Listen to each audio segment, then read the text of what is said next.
Wow! পাঞ্জাবের বিপক্ষে ম্যাচের জয়ের পর মুস্তাফিজকে আবারও ২ ম্যাচের জন্য বিসিবির কাছে অনুরোধ করে একই বললেন এমএস ধোনি।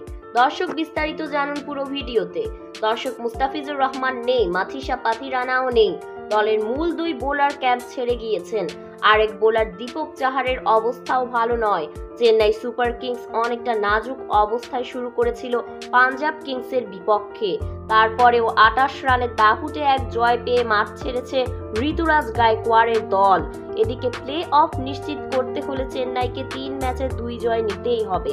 তাই তো পাঞ্জাবের বিপক্ষে ম্যাচ জয়ের পর ধোনি বলেন, বিসিবির কাছে আমার রিকোয়েস্ট, আমরা ২ ম্যাচের জন্য মুস্তাফিজকে আবারও আমাদের দলে চাই। উল্লেখ্য যে তড়িঘড়ি করে মুস্তাফিজকে বাংলাদেশে আনেন জিম্বাবুয়ে বিপক্ষে খেলানোর জন্য।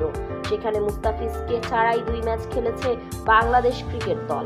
তবে মুস্তাফিজকে ২ ম্যাচের জন্য ছাড়পত্র দিবে কিনা বিষয়টি এখনো নিশ্চিত করেনি বিসিবি। দর্শক, মুস্তাফিজকে কি আবারও আইপিএলে দেখতে চান? তাহলে জানিয়ে দিন আমাদের ভিডিওর